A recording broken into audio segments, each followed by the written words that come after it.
You ever come home and feel like the ground itself betrayed you? I stepped out of my truck expecting birdsong and the smell of pine. Instead, the air reeked of diesel and fresh sawdust. And where my trees once stood, my trees, there was nothing but ripped earth, bulldozer scars, and silence. No warning, no letter, just a graveyard of roots. My knees nearly gave out right there. It had only been 4 days, 4 days away from my sister's birthday in Montana. That's all. I left behind a peaceful ranch and came back to a wasteland. 10 acres of memories reduced to mulch. My favorite sycamore was gone, split straight down the middle like some god had taken an axe to it. That tree had stood longer than I'd been alive. Its trunk had a perfect notch that fit me like it was carved for my back.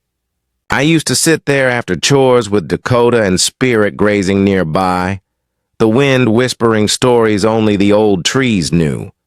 Now, just dirt. Dirt and silence. My phone buzzed.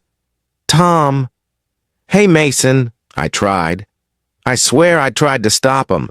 They said they had written approval from Hawk. Thought you knew, man. I didn't know, and that's when I felt it. That dead quiet inside your chest when your body knows something's been taken from you. Something permanent. See, I wasn't just a guy who bought some land. I was a retired firefighter.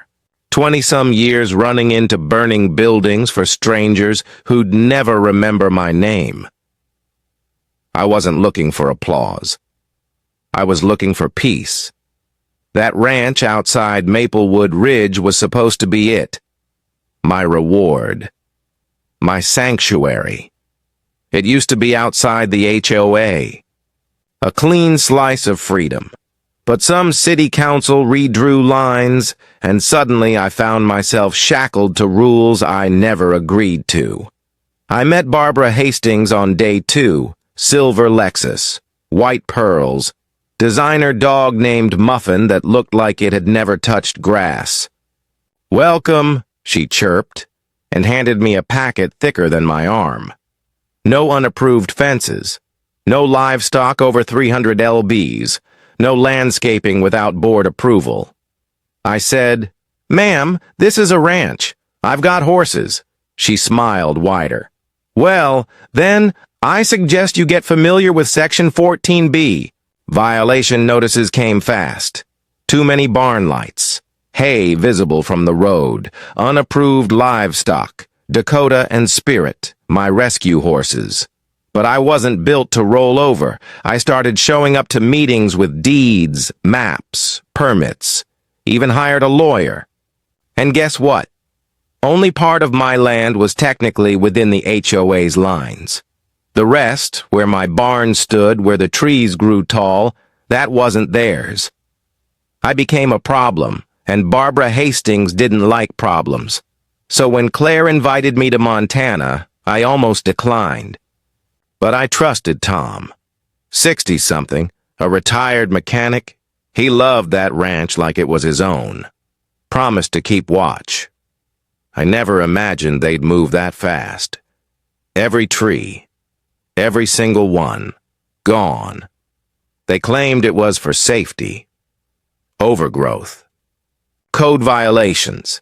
I had permits, wildlife reports, nesting owls. None of it mattered. They had an agenda. I drove into town.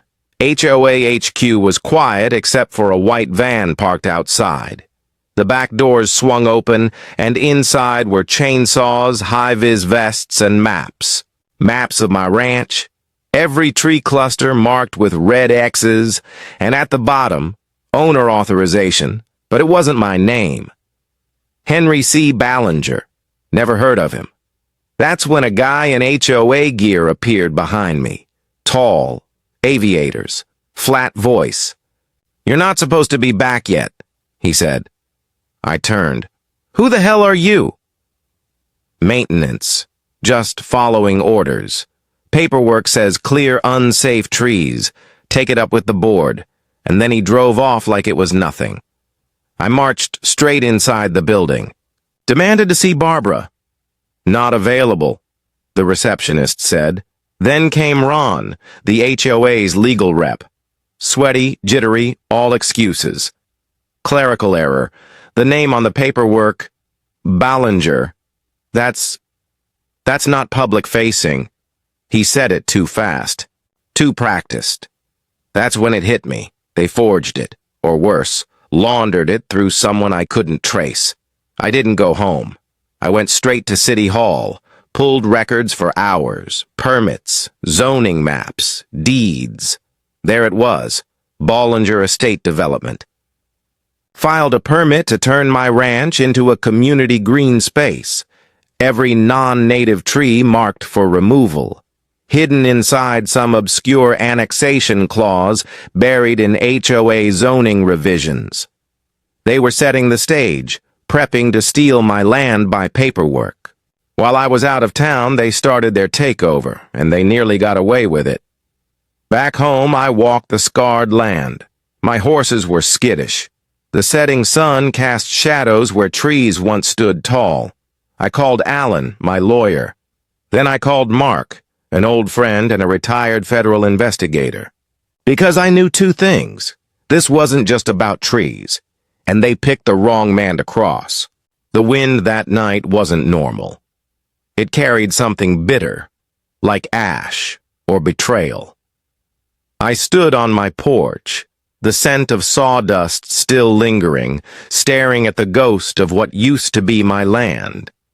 And then I saw movement, a man, clipboard in hand, walking my fence line like he owned it. I marched over, heart pounding. "Can I help you?" He didn't flinch, just smiled, tight and rehearsed, and handed me a folded notice. Thick paper, official seal, eminent domain, seizure intent, 30 days. They were planning to take it, legally, not just the trees, my home, my barn, my land. I stared at the words like they might rearrange themselves into something sane. "You're trespassing," I said low. He tucked his clipboard under his arm, already turning back toward his truck. "Talk to Ballinger," he said. "I just deliver the message," I called after him. "Who the hell is Ballinger?" He paused. "Ballinger's just a name. The people really running this? You won't find them in any registry." And then, he was gone. That night I didn't sleep. I cleared my dining table and spread every document I had. Deeds, permits, zoning maps, receipts, emails, photos. And now, that seizure notice like a landmine in the middle. None of it made sense unless this was about money. And then it all clicked. Maplewood Ridge had been a sleepy town, until the tech hub came, a massive complex, still under construction, just 10 minutes from my ranch. The kind of place that brings in investors, coffee shops, overpriced condos, and triples land values overnight. My property, now flat and treeless, looked like a developer's dream. They weren't clearing trees for safety. They were staging a land grab, using forged signatures, fake permits, and obscure HOA bylaws to seize property, flip it, and profit, while dressing it up as community development. I knew what they were doing, and I knew who was behind it. Barbara Hastings, her too-perfect smile, the endless citations, her uncanny ability to know exactly when to strike. And now, a shell company, Ballinger Estate Development, just conveniently trying to turn my home into a public green space. I picked up the phone and called Mark. He answered on the second ring. "You ready to burn it all down?" he asked. "Only, if we play it smart," I said. Next morning, Alan filed for an emergency injunction to freeze any seizure orders. We had just enough evidence to raise legal flags, enough to stall them, but stalling wasn't winning, and I needed to win.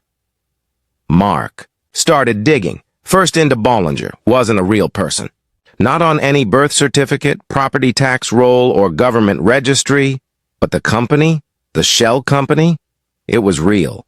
Real enough to own 3 other plots across Maplewood Ridge, all of which had once belonged to residents forced out by the HOA. Widows, retirees, single parents, all driven away by outrageous fines and made-up violations. Their homes seized, repurposed, and sold. Mark followed the money and found it. Barbara's husband, David Hastings. He wasn't just a name on her holiday cards. He was the architect. He set up Bollinger, filed all the permits, created the paper trail that made it look official. He was flipping properties they stole, with HOA authority as their battering ram. Mark printed every link, every dotted line, but it still wasn't enough. I needed the town to see what I saw. I needed them angry, so I held a meeting, posted flyers, called neighbors, stood in the town hall and laid it all out. This isn't just my story, I told them. It's yours. The fines, the threats, the intimidation. We thought it was about lawn heights and fences. It's about theft. People came forward one by one. Stories spilled like a dam had burst. A woman fined for planting lavender. A teacher threatened with foreclosure for installing a security light. A single mom forced to sell after her daughter's swing set was declared unsafe. They hadn't just been enforcing rules. They'd been hunting vulnerability. That night, I came home feeling like I'd turned the tide until I saw the gate wide open, Dakota and Spirit gone. A note nailed to the barn. Back off or lose everything. It wasn't a warning. It was a promise. I dropped to my knees. For a moment, all the rage and fire drained out of me. Those horses had saved me after my divorce, after the fires. When I couldn't sleep, Dakota would press her head against mine like she knew, like she understood. And now, gone. Taken to twist the knife. But they made a mistake. I wasn't alone. I called Sheriff Donnelly. Honest man, salt of the earth. Told him everything. He didn't roll his eyes or mumble about civil disputes. He listened, took notes, drove out with me in the dark to inspect the property. We found tire tracks, 3 sets, fresh. Mark hacked into local HOA property logs, cross-referenced security footage, and there, on the edge of a cul-de-sac, my horses, hidden behind a storage. Shed on an HOA-owned lot. They hadn't even bothered to feed them. We recovered them that night. Sheriff standing firm, his badge like a shield. When Barbara called my cell an hour later, her voice was all frost. "You've made this very public." She said. I didn't answer. "You'll regret this, Mason." I hung up. The next morning, Mark called. He'd found the smoking gun, email chains, fake names, maps, bank transfers. He traced payments from HOA dues directly into Barbara's personal account. Payments marked as maintenance and legal. Review going right into shell companies, and out the other end as land sales to private investors. They'd laundered their theft into real estate profit. We took it all to court. Judge Harris, stern but fair, listened, read every page, looked at every signature, and then he froze. "This name," he said. "Bollinger." We nodded. "It's not just a conflict of interest," he said. "It's organized fraud." Barbara's face barely moved, but her hands shook. The courtroom gasped when the judge declared a halt to all HOA seizures in Maplewood Ridge, pending criminal investigation. Barbara's team scrambled. Her lawyer stammered. But it was too late. I finally breathed. But the war wasn't over. 2 nights later, my barn burned, not just vandalized. Torched, deliberate, a message. The sheriff came again. This time, arson specialists. The fire had started from inside. Traces of accelerant. No chance it was an accident. The town was watching now. And they weren't scared anymore. Judge Harris ordered a full audit of the HOA. Barbara called in sick. David. Hastings vanished. We weren't hunting ghosts anymore. We had names, files, evidence. And then came the miracle. Nina. A 20-something assistant at the HOA office. Quiet, nervous, always avoided eye contact during meetings. She showed up at my porch one night with a backpack. Wouldn't come inside. I can't let them do this to more people, she said. Inside the bag, documents, real ones, originals, bribes, approvals. Fake letters, Barbara's signature on a plan to seize 10 more properties, including mine, before the end of the fiscal year. Destroy after use, written in red pen across one page. Nina looked like she hadn't slept in days. Am I safe? She asked. I nodded. You are now. The next day in court, Judge Harris took one look at the backpack contents and shut the courtroom doors. The ruling was swift. Criminal investigation launched. All HOA activity frozen. Barbara, arrested. David, caught at the airport, trying to fly. Out of state. The board, resigned en masse. They thought they were playing a quiet game. But this town doesn't forget its people. We started to rebuild. The community showed up with hammers, nails, paint. Kids planted wildflowers where the trees once stood. Old man Tom, recovering from a mysterious fall, sat in a lawn chair with a bandaged arm and a shotgun resting across his lap. Try to plant a fake permit now, he said, smirking. And me? I stood with a cold beer in hand, watching the sun rise over my land. Not their land, mine. Then the envelope came. No return address.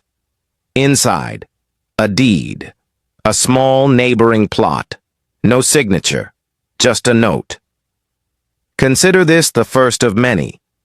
You may have won this battle, but the war over Maplewood Ridge, that's just getting started. I stared out over the hills. This wasn't over. It never is. But I'm not just fighting for myself anymore. I'm fighting for every family who ever got bullied by a fake rule book. Every veteran, every widow, every quiet homeowner who didn't. Know their rights could be ripped away with a forged document and a smile. So what about you? You watching this from your living room? Your porch? Ever been targeted by a power-hungry HOA? Tell me in the comments. Because this fight, it belongs to all of us now. You ever feel peace try to crawl back in, just to get chased out by a shadow? That's what the envelope did. It didn't matter that we won in court. Didn't matter that Barbara was in custody or that David was caught trying to cross state. Lines with a suitcase full of burner phones and unfiled permits. That single, unsigned note, you may have won this battle, but the war over Maplewood Ridge is just getting started, was like an ember falling into dry leaves. They weren't done. And whoever sent that deed, they had deeper pockets and colder blood than Barbara Hastings ever did.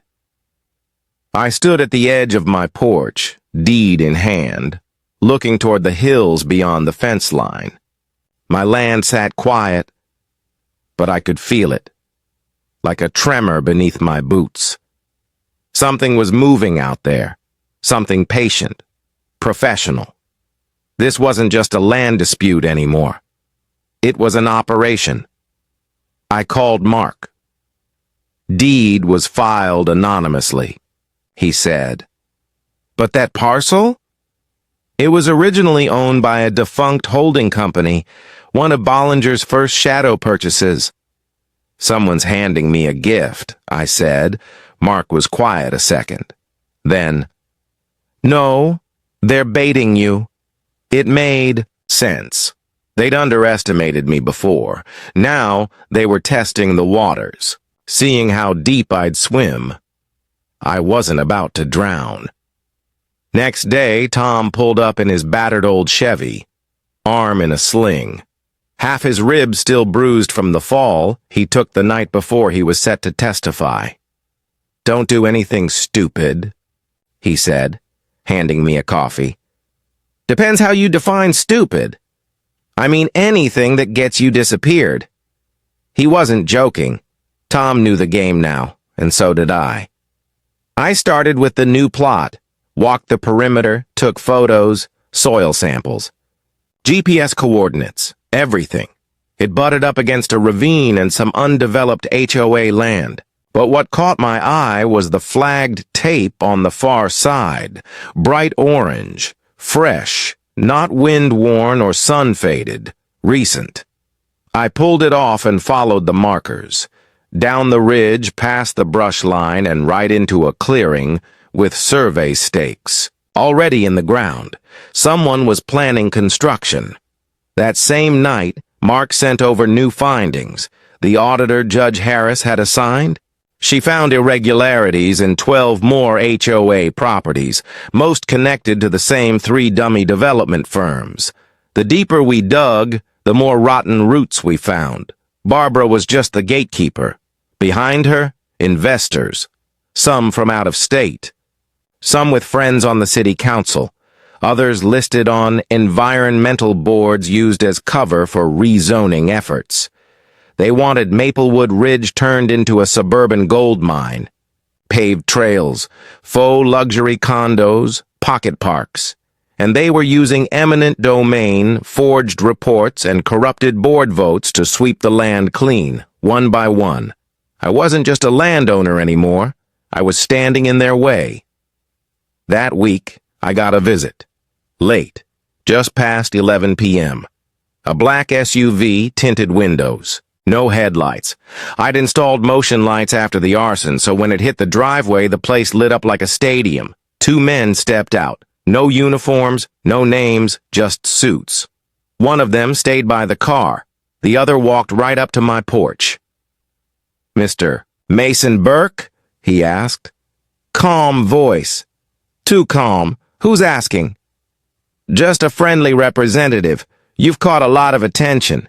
He didn't offer a name or a card. He did offer a number. He pulled a folded paper from his coat pocket, slid it across my porch rail like it was nothing. "We're prepared to offer this. Quietly. No media. No lawsuits. You walk away." I unfolded it.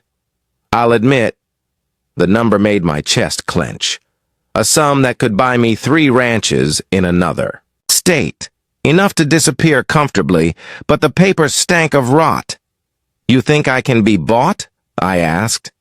The man tilted his head. "No, but we think you're tired." And then he walked off. Didn't say goodbye, didn't take the paper. Just climbed back in the SUV and drove into the dark. I stared at that number all night, thought about Claire, my sister, thought about Dakota and Spirit, thought about the busted fence Tom helped me fix, thought about the kids planting flowers where the trees once stood, and then I burned the offer in my fireplace, because some land isn't about profit, it's about dignity. The next morning, I made my move. I started recording everything. Camera on my dash, body cam under my jacket, security feeds backed up remotely. If they wanted to play chess, I'd play war. I met with Sheriff Donnelly, told him everything. SUV visit, bribe, deed, stakes in the new plot. He didn't flinch. "I think it's time this town hears it all," he said, so we planned a public forum, town hall, 7:00 p.m. I didn't know how many would come, but when I arrived, the place was packed. Old-timers, teenagers, families, folks I'd never seen before.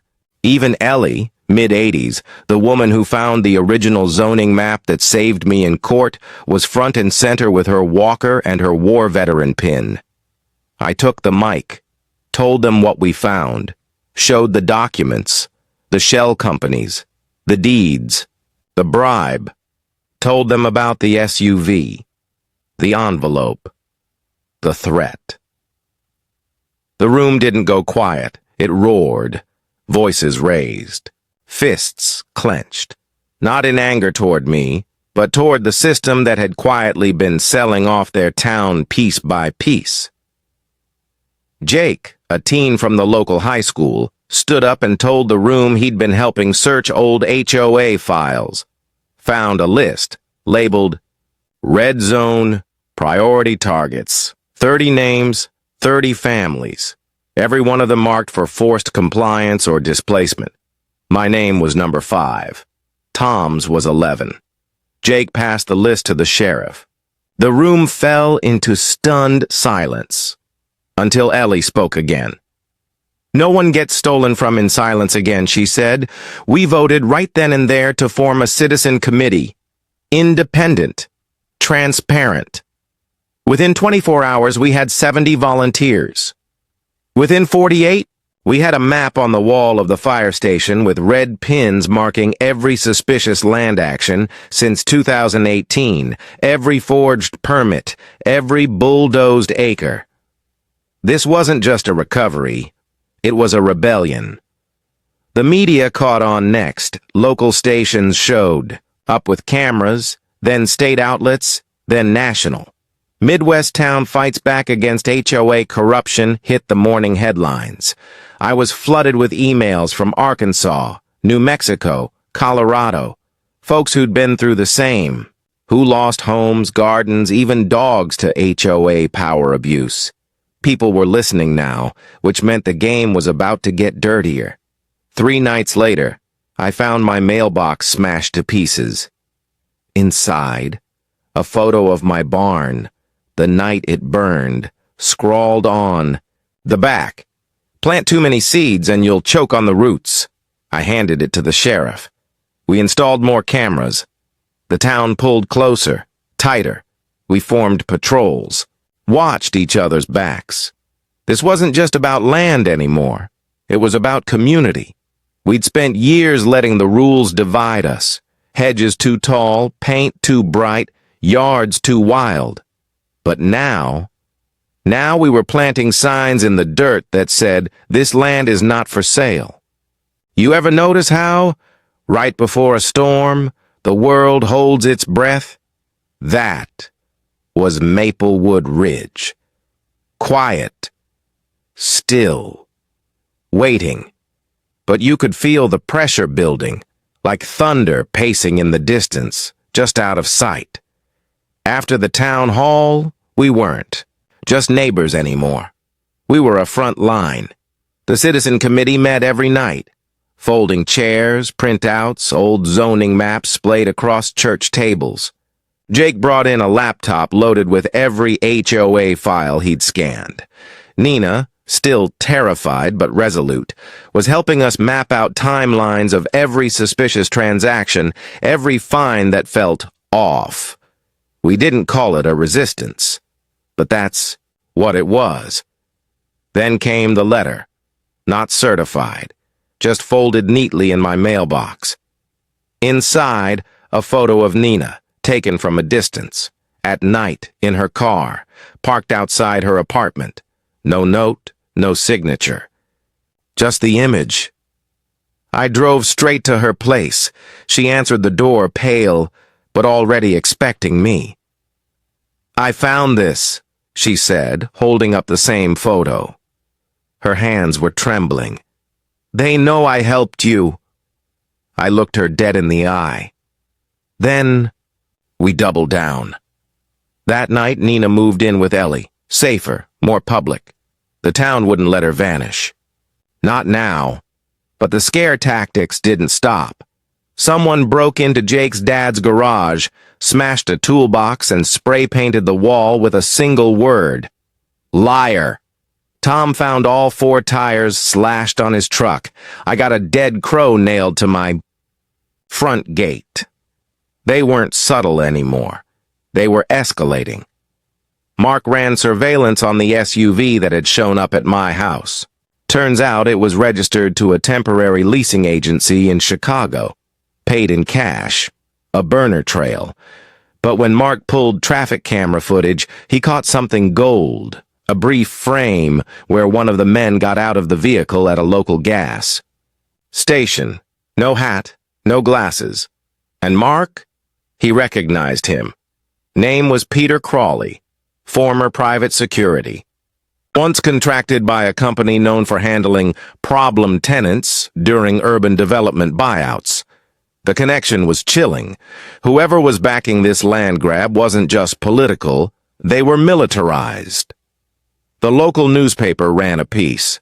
The next morning titled, "Who Owns Maplewood Ridge?"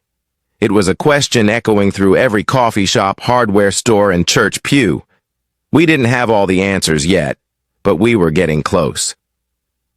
Then Ellie got the call. "Ma'am, we need you to come identify some paperwork. HOA related." She went. Thought it was routine, except when she got to the station, no one had called her. She got spooked, called me from the parking lot. I told her to stay put. I drove there with Mark. Sheriff Donnelly was already outside when we arrived. We checked the security cameras, nothing obvious. But someone had used Ellie's name to bait her into showing up, hoping to catch her alone. Maybe to scare her, maybe worse. Whatever it was planned. Donnelly moved her to a safe location. She didn't argue. The old spark in her eyes was burning now. "I marched in the 60s, she said. "This ain't my first fight." Still, we knew what this meant. They were watching us, all of us. So we turned the tables. We put cameras up, hidden ones. Trail cams, motion sensors. We created a digital wall around Maplewood Ridge, and it paid off. 2 nights later, just after 2 a.m., the South Ridge motion alert pinged my phone. Someone was on the land. I grabbed my boots, grabbed my flashlight, and called Mark. We met halfway up the trail, flashlight scanning the brush. Then we saw them, 2 figures, shovels in hand, digging. We moved fast. They took off, but Mark tackled one. Hard. I caught the other as he tripped on a root. What were they digging? Plastic containers. Inside, documents. Property plans, fake IDs, burner phones, and a black folder stamped BED. Phase 2, Bollinger Estate Development. Phase 2 wasn't just targeting Maplewood Ridge, it was expanding. The files showed marked neighborhoods in 3 more counties. Properties highlighted. Notes like, likely to sell under pressure, or stage violation protocol. It was all there. They weren't just stealing my land, they were trying to create an empire. We turned it over to the judge immediately. Court moved fast. Search warrants were issued, and what they found in Barbara's old HOA office basement blew the whole thing open. A lockbox. Inside. Contracts, payment logs, encrypted USB drives. But one thing stood out. A signed affidavit by a city councilman, stating he'd been paid to rezone certain parcels quietly, removing homeowners' rights without proper vote. Suddenly, the whole puzzle made sense. The HOA wasn't a homeowners association.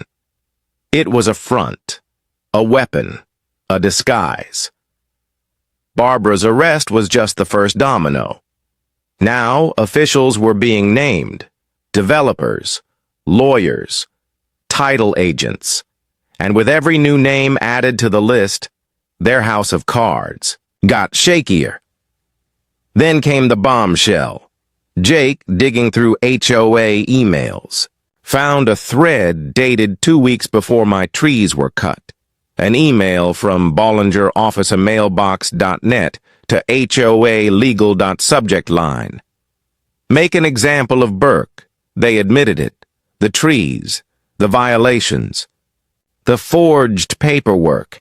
It was a calculated hit to shut me up, to strip me bare, and I was just the beginning. We leaked the email, publicly, posted it to every town page, every news outlet. It went viral. People all across the country shared it, calling it the Burke Blueprint. And suddenly, folks were telling their stories. Condos in Atlanta, subdivisions in Phoenix, historic houses in Vermont, all lost the same way. This wasn't just Maplewood Ridge, it was a movement, a theft of dignity across the nation, disguised in HOA language and smiling board members. So we made a vow, no more silence, no more folded notes, no more anonymous threats. We held a rally right in the heart of town. Flags flew, kids held signs. Nina spoke. Jake read names from the red zone list, and when it was my turn, I didn't stand on a stage. I stood in the dirt, where my favorite sycamore once stood. This land isn't valuable because it's flat, I told the crowd. It's valuable because of what it cost me, what it cost all of us. And now, it's ours. Again. Forever. The crowd roared. Even Tom cried a little. That night, as I sat on the rebuilt porch, watching Dakota and Spirit graze peacefully, under the stars, a thought hit me like a punch to the chest. We're not rebuilding what we had. We're building something better. Because peace doesn't come from fences or bylaws. It comes from standing together when it matters most, and making damn sure no one ever feels alone again. You ever think you're finally safe only to realize safety was just the eye of the storm? That's what the rally felt like. Victory, cheers, hugs in the streets. We thought we'd won, that we'd exposed them all, that Maplewood Ridge was finally, truly ours again. But storms don't end that quietly, and monsters don't die just because you show the world their teeth. 2 days after the rally, I got a call from Alan, my lawyer. They filed a countersuit, he said. For what? He hesitated. Defamation, slander, damaging a private corporation's reputation, and they're asking for punitive damages. How much? $25 million. I laughed, not because it was funny, but because I didn't know what else to do. They were suing me, for telling the truth. They were using the system the same way they'd use those fake permits and backdoor deals, twisting it, weaponizing it. Alan sighed. They're playing a long game, Mason. They want to drown you in court, make you spend every dime, drag it out until you beg them for mercy. I looked out over my land, the hills, the fences, the fresh paint on the rebuilt barn. And I knew, right then and there, I'd lose everything again before I let them win. We filed our response. Mark found out the suit was being backed by a group calling itself Westridge Holdings, a supposed environmental and housing advancement initiative. Except it was just another mask, another name tied to Bollinger, and behind that name, a new player, one we hadn't seen before, Theron Clay, real estate mogul, developer, political donor, quiet, powerful. The kind of man who never needed to speak, above a whisper because money did all his talking. Clay had acquired controlling interest in several regional HOAs, including Maplewood Ridge's just weeks before Barbara's arrest. He hadn't caused the storm. He was riding in on the aftermath, and now he wanted to bury me under legal paperwork until I cracked. Mark did some digging, found out Clay's companies had been trying to develop a massive luxury housing complex called Hollow Valley Estates, right where Maplewood Ridge stood. My land, my neighbor's land, Tom's lot, Ellie's house, the entire stretch of community land we'd just fought to protect. It was phase one of Clay's plan, and my little ranch was right in the center. The puzzle came together. Barbara, Ballinger, David Hastings. They were just pawns. Theron Clay, he was the hand moving all the pieces, and now that his cover was blown, he was playing the final card, crush the opposition with money and time. The courthouse was flooded. Motions, delays, filings. I had to drive in twice a week just to sign affidavits. Nina was subpoenaed. Jake got a cease and desist. Even Ellie was served papers at her rehab appointment. No less, they were trying to exhaust us, to make resistance too expensive, but they made one mistake. They forgot how deep community runs when the roots aren't just planted in soil, but in loyalty. People started donating. A GoFundMe popped up, started by a neighbor's teenage daughter. It spread fast. Folks chipped in from every corner of the country. $5, $20, even one guy from Oregon who sent $3 and a note that read, "They did the same to my grandma. Burn them down." We used the money to hire 2 new attorneys. Pro bono investigators offered help. Even a former HOA president from a different state reached out, offering documents, insider info, names of firms that worked with Clay. Turns out, Clay had a trail of destruction behind him. Entire towns gutted and replaced with overpriced concrete dreams. Families wiped out. Elderly pushed into assisted living when their homes were seized. And now, he was coming for us. One of Mark's contacts leaked a private email chain between Clay's assistant and a political consultant. Burke is the problem. Remove him and the town collapses. There it was. Plain and simple. He didn't want the land. He wanted me gone. Because without me, the resistance would lose its spine. But I wasn't alone anymore. The Citizen Committee became an official non-profit. Save Maplewood Ridge. We got our own office. Ellie's old print shop reopened and repainted. People brought food, chairs, old printers, volunteers sorted documents, teenagers managed social media, Nina ran spreadsheets, Jake kept scanning files like a detective chasing ghosts. We weren't just defending land anymore, we were building a movement. Then, one morning we got our miracle. Sheriff Donnelly called.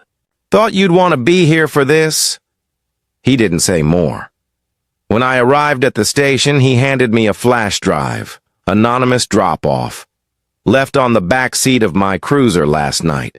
Inside, everything, emails, financial records, site plans, private correspondence between Theron Clay and various city council members, outlining rezoning schemes, payoffs, even pre-written articles for the media to justify removal of blight from Maplewood Ridge. My name came up 6 times. Burke's tract will require a unique resolution. They were planning to remove me from the equation entirely, either legally or another way. I stared at the monitor, cold sweat on my back. Donnelly leaned over. "This isn't about land anymore, Mason. This is about exposure. You're the crack in the dam. If they lose here, they lose everywhere." I nodded. "Then we don't let them win." We took the flash drive straight to Judge Harris. He listened, quiet, stern. When we finished, he stood up from his bench. "This town has suffered enough." He signed an emergency protective order, shielding all named whistleblowers, halting Clay's countersuit, and ordering an FBI task force to begin investigation into Theron Clay's network of shell companies. It was a bombshell, and like all bombs, it hit hard. National media picked it up. "Small-town man stands up to real estate empire" blazed across headlines. News trucks showed up. Reporters camped outside the courthouse. We even got an offer from a documentary crew. And Clay, he vanished. No public statement, no press release, just a silent retreat into the fog of exposed corruption, but not before one final strike. 2 nights. Later, someone tried to torch the new community office. They smashed a window, poured accelerant, lit the match. But we had cameras now. High-res, motion-tracked, infrared. The arsonist caught. And guess what? He was a contractor listed on Westridge Holdings payroll, paid in cash. Same name from an earlier document flagged by Mark. We had him. We had it all. That week, the court issued an official ruling. Maplewood Ridge was no longer under HOA jurisdiction. All violations rescinded. All false deeds voided. All development halted until further notice. And Theron Clay indicted. The sound of that gavel was the sound of peace. For the first time in years, the town threw a celebration. We didn't call it a party. We called it a homecoming. Tom grilled burgers. Nina made lemon squares. Jake stood up and read the names of every homeowner we fought for. And me? I didn't speak. I just walked to the old patch of dirt where my sycamore used to be. I knelt down, dug a hole, and planted a new tree. Not because I needed it to grow right away, but because I wanted it to outlive every lie they tried to bury us with. You ever feel like you're walking through a dream that used to be a nightmare? That's what Maplewood Ridge became. For a brief moment, the birds returned. Kids played in the streets again. The rebuilt barn shone in the sun like a badge. People painted fences, not because the HOA told them to, but because they finally could. Free. And yet, peace never felt so temporary. I knew something was still off. The silence that followed Clay's indictment wasn't relief. It was waiting. He hadn't spoken, hadn't issued a single statement. His lawyers had gone quiet. His developers vanished from sight. And the court may have frozen their claws, but not their reach. Then, one morning, Mark showed up on my porch with that look he only gets when he's holding back bad news. "They're still moving," he said. "What do you mean?" "Different name, different companies, but the same game." He handed me a folder. Inside, new permits, new LLCs, new developments filed under a shell organization called Starglin Advisory. On paper, it looked clean, but deeper inspection showed property deeds that had passed through Clay's old network. And worse, 3 parcels that bordered mine had already been bought up, quietly, in cash. "Why this land?" I muttered. "Why not cut losses and move on?" Mark shook his head. "Because if they lose this fight, others get brave. Towns start asking questions. They're not just protecting a project, Mason. They're protecting a blueprint." I closed the folder. "Then we don't just fight back. We burn the whole blueprint." That night, I met with the committee. Ellie sat at the head of the table, old county zoning map rolled open in front of her. Nina had a laptop showing transactions and land titles, and Jake pinned photos to a corkboard like we were tracking fugitives. We were, because if Starglin was just Bollinger in disguise, we needed to expose it before they could strike. So we followed. The money. Over the next week, we traced 4 land purchases in the county, each tied to Starglin Advisory, each filed by a lawyer who used to work with Clay's development firm, and each transaction had the same weird clause hidden in the closing documents. Development rights retained under special variance conditions pending appeal. In plain English, it meant they could build, clear, or claim the land without full disclosure, the kind of clause that could only survive in silence, and Maplewood Ridge wasn't silent anymore. We leaked the info. Social media exploded. The hashtag Dasher Starglen scam started trending in 4 states. A podcast episode about our battle hit 1 million plays. People began showing up from out of town, journalists, bloggers, even other HOA victims. One woman from Ohio broke down in front of my barn. "They took my grandma's house," she said. "Told her the yard was a fire hazard. She didn't even fight it. Just signed the deed and cried for weeks." I handed her a hammer and pointed to the new community garden.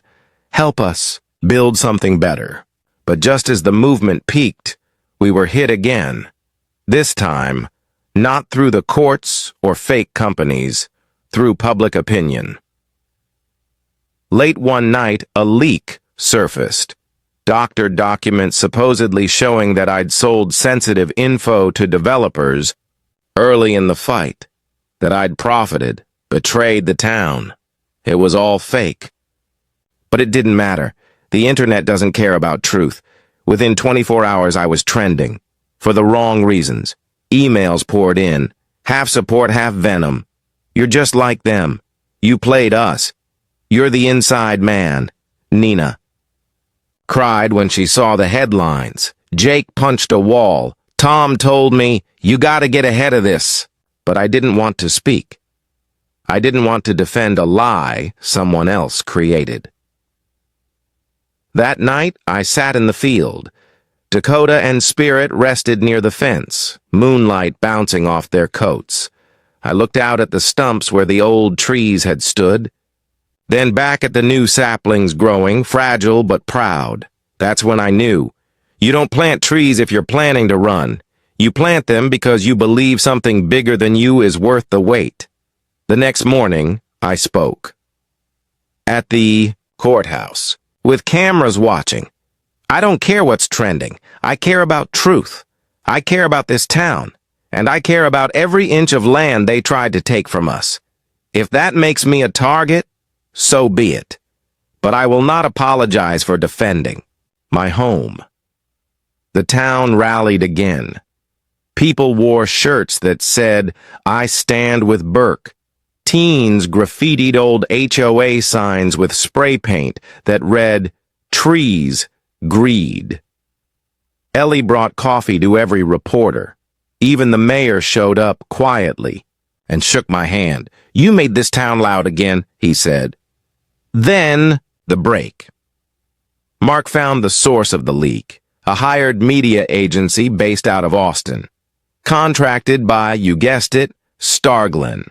They'd launched an entire digital smear campaign. Dozens of fake accounts, AI-written blogs, phony testimonials by homeowners that didn't exist. We turned it all over to the FBI. Again, and the feds? They were ready this time. They raided Starglen's regional office, seized documents, interrogated executives, and in that mess, they found the name, Theron Clay. He'd been operating through intermediaries, still calling the shots, still orchestrating land grabs across 3 states. It was a death blow. The press turned hard. Billionaire? Behind HOA fraud faces federal racketeering charges. Theron Clay's empire collapsed like rotten wood, and Maplewood Ridge finally exhaled. We passed new town ordinances, banned HOA jurisdiction without a full public vote. We created a land trust to preserve open fields and forest patches. Ellie was named honorary chairwoman. And me? I didn't say much. I just planted more trees, built benches along the property line, fixed fences that didn't need fixing, because peace isn't quiet. It's earned. And just when I thought it was done, really, finally done, I got one last package, in the mail. No return address. Inside, a single photo of the very first tree cut down on my property, back when it all began, written on the back in ink that looked fresh. Roots never forget. No name. No threat, just memory. I stared at that photo for a long time. Then I placed it inside a frame, hung it by the front door, not as a trophy, but as a reminder that this land, this town, this fight, it wasn't about me. It was about all of us. You ever feel the wind shift, even when the trees don't move? That's how I knew something was wrong. Not in the sky, not in the land, in the air. It had been weeks since the last attack. The last letter. Since Clay's empire crumbled and the feds knocked down the doors of his last shell office, Maplewood Ridge was healing. But some things don't go quietly. That morning started like any other. Coffee on the porch. Dakota grazing by the barn. Spirit flicking his tail like he owned the world. Tom rolled up around 9 a.m., bandaged but chipper, to help install a new gatepost. We were talking about replanting the grove when we heard tires on gravel. A black town car, not the HOA kind. No markings. Tinted windows? It pulled up slow, my gut twisted. Mark stepped out. But he wasn't smiling. "Something's happened," he said, his voice low. "I think you better come with me." He handed me a folder. Photos. Nina's apartment. The door had been kicked in. Furniture overturned. Laptop missing, gone. No blood. No prints. Just emptiness. She hadn't come to the meeting the night before. Hadn't texted back. Jake had assumed she was sleeping. Ellie thought she needed a break. But now, she was missing. The next 24 hours were chaos. We reported everything. Sheriff Donnelly put out a bulletin. But you could see it in his eyes. He was scared. Because this wasn't just an intimidation stunt. It wasn't graffiti or slashed tires. It was personal. Mark tapped into traffic cams, found footage of a dark van leaving. Her building around 2 a.m. plates were fake. Driver never looked up. FBI agents returned, the ones who'd helped with the Clay investigation. They combed her apartment, found signs of digital tampering. Keylogger installed on her work laptop, security system disabled remotely. They'd been watching her, planning this. Weeks, maybe months. Jake refused to leave his house. Ellie locked every door. I couldn't sleep. I walked the fence line that night, flashlight in hand, feeling like I was back in a fire again, heat all around me. No idea where the next wall would collapse. Why her? Because she had access. Because she knew things even I didn't.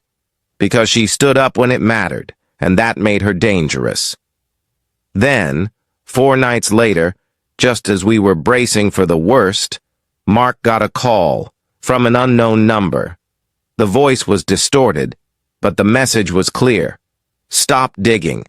Stop sharing, or the girl won't come back. Then a click. Nothing else. I've been in burning buildings, seen ceilings fall inches from my head, but I've never felt fear like that. Not the kind that chokes you from the inside out. I wanted to scream, to tear something apart. But instead, I walked out to the middle of my field and sat in the dirt. I don't know how long I stayed there. Long enough for the stars to shift, long enough for the weight to settle. Then I stood up, brushed off the dust, walked back into the house, and printed every document we had, every photo, every email, every corrupted file. Then we posted it all online, on drives, on public links, on every platform we had. We mailed copies to journalists, sent packets to lawmakers, uploaded files to open databases. We burned the damn veil, because if they were going to come after us, after her, then the only way to win was to make sure everyone was watching. The town stood behind us, They organized nightly patrols, set up checkpoints. Every person became a set of eyes. Old men sat in lawn chairs with radios. Teenagers manned live streams from rooftops. Church groups ran hotlines. People weren't just fighting for land anymore. They were fighting for Nina. Then, on a rainy Wednesday morning, we got the call. From Nina, alive. Shaken, but alive. She was at a hospital 2 counties away. Showed up barefoot, with a bruised lip and torn jeans. Said she'd escaped while they were moving her between safe houses. Said one of them slipped, left a van door partially unlocked. She jumped out, rolled onto the pavement, ran for hours. A truck driver found her by the side of the highway. She told the FBI everything. Faces, names, voices, the location of the place they kept her, an old decommissioned HOA building, repurposed with blacked-out windows and underground offices. They raided it the next day, and what they found blew the case wide open. Not just Nina's things, but computers, contracts, financial statements, confidential development plans, and even wire transfer records tracing back to Theron Clay's offshore accounts. It was the last nail in the coffin. Clay was already indicted. Now he was facing federal kidnapping charges. And the others? The silent men? The ones who stayed in? The shadows? They started flipping. Names came out, developers, councilmen, a former state representative, even a real estate lobbyist. It was bigger than we thought. Bigger than Maplewood Ridge, a network designed to slowly erode communities from the inside, to force people out one permit at a time. And we had cracked it wide open. In the days that followed, Maplewood Ridge became something else entirely, a symbol. People came from out of state just to walk our streets, to sit under the new trees, to see where it all happened. The media called it the town that wouldn't sell. But we didn't care about headlines. We just wanted peace. Real peace. We held a vigil for Nina's return. Hundreds showed up. Candles lit the whole street. Dakota stood by my side, calm and still. Even Spirit didn't flinch at the music. When Nina stepped up to speak, her voice was quiet but steady. They tried to take my name, my safety, my life. But you gave me all of that back. I will never forget. And just like that, the nightmare finally broke. We passed new laws. City Council approved an independent land use review board. The State Attorney General launched a full audit into HOA-led development agencies. And I started building something I'd been putting off for too long. A little porch swing under the sycamore sapling where I could sit and watch it grow. You ever sit so still you can hear your own heart settle? That's what the porch swing gave me. Peace, finally. No more court dates, no more threats, no more unmarked vans crawling down my driveway. Just the creak of wood, the soft breath of wind, and the faint sound of Dakota's hooves as she wandered the pasture with Spirit close behind. The sycamore sapling beside me stretched taller now, leaves curling upward like hands learning to pray. And for the first time in years, I felt safe. But safe doesn't mean forgetful. I remembered everything. The day I came home to a moonscape, the bulldozer tracks, the smell of sawdust, that first punch in the chest when I realized someone had torn apart what I'd built without a word. I remembered Barbara Hastings' smile, sharp as glass, and the note nailed to my barn, back off or lose everything. I remembered Tom getting pushed down his own porch steps, Nina's terrified whisper as she handed me the backpack full of proof. Ellie gripping my shoulder during that first town meeting when we had no idea how deep the roots of corruption ran. I remembered the trees falling. But more than that, I remembered how we stood back up, because this story wasn't about what they took. It was about what we found when we refused to be silent. Maplewood Ridge was whole again, but different, stronger. The barns rebuilt, the gardens replanted. The laughter was louder now, not because we forgot the pain, but because we earned the right to laugh again. Nina started a non-profit, a real one, not on paper for tax dodging. She called it Groundwork, aimed at helping towns fight illegal HOA seizures and corporate land grabs. She speaks at town halls now, gets invited to universities, wears the same hoodie, still won't drink coffee without 2 sugars.